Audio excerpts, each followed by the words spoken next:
Jangan lupa subscribe, like, dan share ya ke teman-teman kalian. Terima kasih. Halo, apa kabar sayang-sayangku yang sudah mengklik video ini? Mudah-mudahan kabar kalian baik-baik saja, amin. Banyak orang yang berpikir menekan tombol like and subscribe itu sangatlah susah.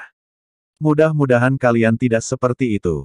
Jadi tunggu apa lagi, segeralah memanjakan jari-jari kalian dengan menekan tombol like and subscribe.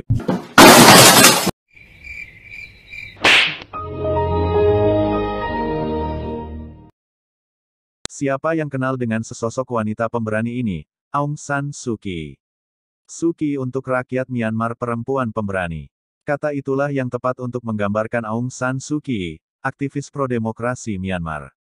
Ia merupakan simbol dari perjuangan rakyat Myanmar dari rezim militer yang anti-demokrasi. Panglima Militer Kemerdekaan Burma, Aung San mengalami pengobatan dan penyembuhan pasca perjalanannya ke Burma di sebuah rumah sakit. Di sana ia bertemu dengan Ma Hin Kyi, seorang perawat senior Rumah Sakit Umum Rangoon, dan menikah pada tanggal 6 September tahun 1942.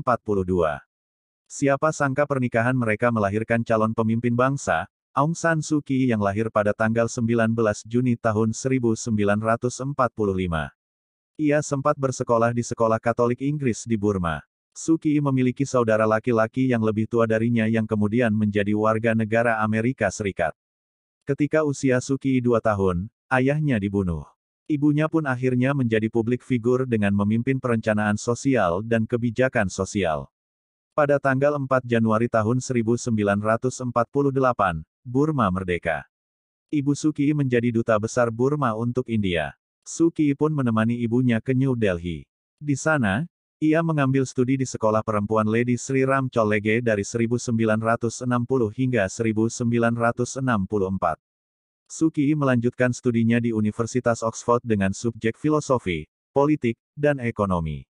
Selama menyelesaikan studinya di Amerika, ia tinggal bersama keluarga dan staf anggota Perserikatan Bangsa-Bangsa PBB. Menunda studinya, Suu Kyi menjadi sekretaris asisten di Sekretariat PBB. Ia pun lulus pada tahun 1989 dan melanjutkan pendidikannya di New York dan bekerja untuk Pemerintah Persatuan Myanmar. Suu Kyi menikah dengan Michael Aris, seorang pelajar kebudayaan Tibet, dan kemudian mereka tinggal di Kerajaan Himalaya, Bhutan. Suu Kyi pun akhirnya bekerja sebagai peneliti di kantor Kementerian Luar Negeri. Pada 1973 Suu Kyi melahirkan anaknya, yaitu Alexander, di London. 4 tahun kemudian, ia melahirkan anak keduanya, Kim, yang mengambil studi di Universitas George Washington. Selama membesarkan kedua anaknya, Suu Kyi mulai menjadi peneliti untuk biografi ayahnya dan menjadi asisten suaminya dalam kajian Himalaya. Pada 1985 selama setahun, Suu Kyi mengunjungi Pusat Kajian Asia Tenggara di Universitas Tokyo. Pada 1988, Jenderal Ne Win, diktator militer sejak 1962 di Burma, mengundurkan diri. Demonstrasi dan pemberontakan massa masih terus berlanjut. Kekerasan militer pun mengakibatkan tewasnya ribuan orang. Saat itu Suu Kyi melakukan aksi politik pertamanya dengan mengirimkan surat terbuka kepada pemerintah menuntut diadakannya panitia untuk menyiapkan pemilu multipartai. Selanjutnya pada tanggal 26 Agustus tahun 1988, Suu Kyi memberikan pidato pertamanya atas nama panggilan demokrasi di depan ratusan ribu massa di Swedagon Pagoda.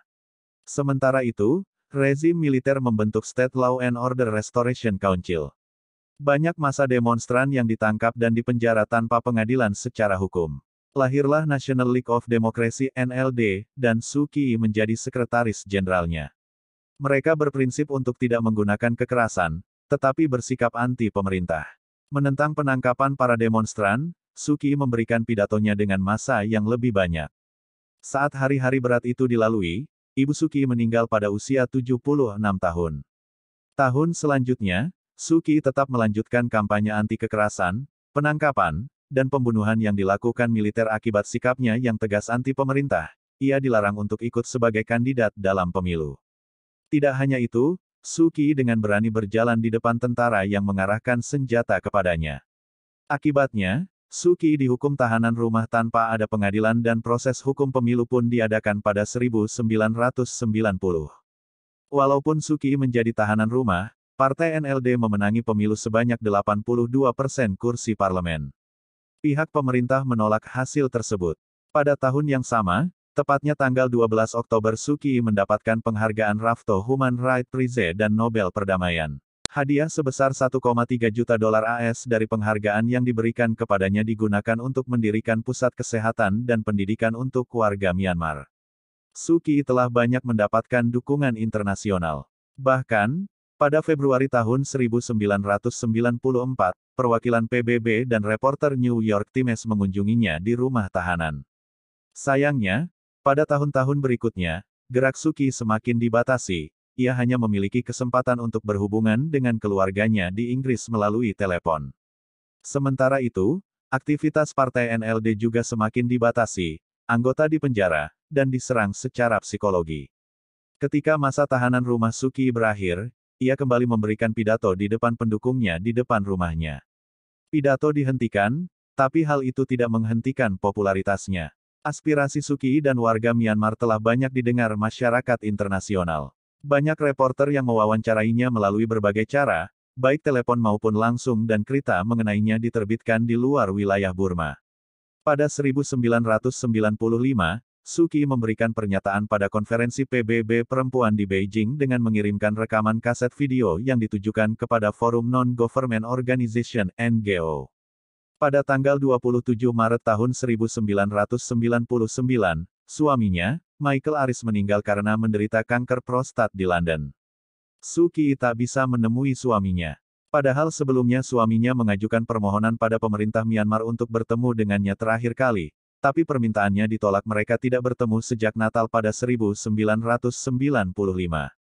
Pada tahun 2000, Suu Kyi kembali dihukum tahanan rumah saat akan meninggalkan rumahnya untuk pertemuan politik pada 2002. Suu Kyi dibebaskan dari tahanan rumah karena ada usaha negosiasi dari PBB oleh Razali Ismail.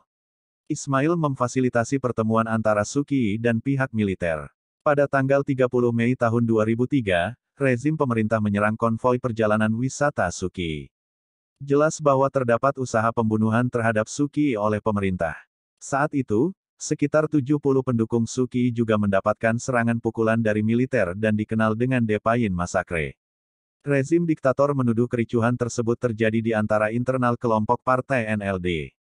Setelah terjadinya kericuhan, Suu Kyi kembali mendapatkan tahanan rumah.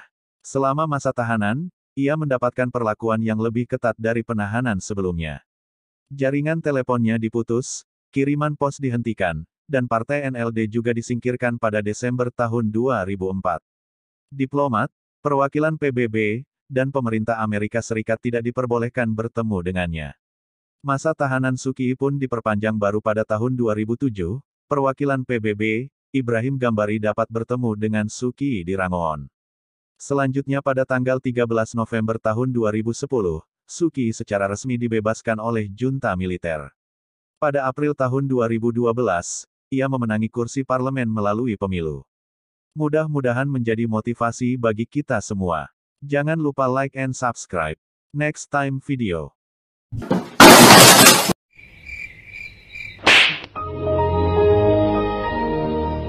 Api sebelah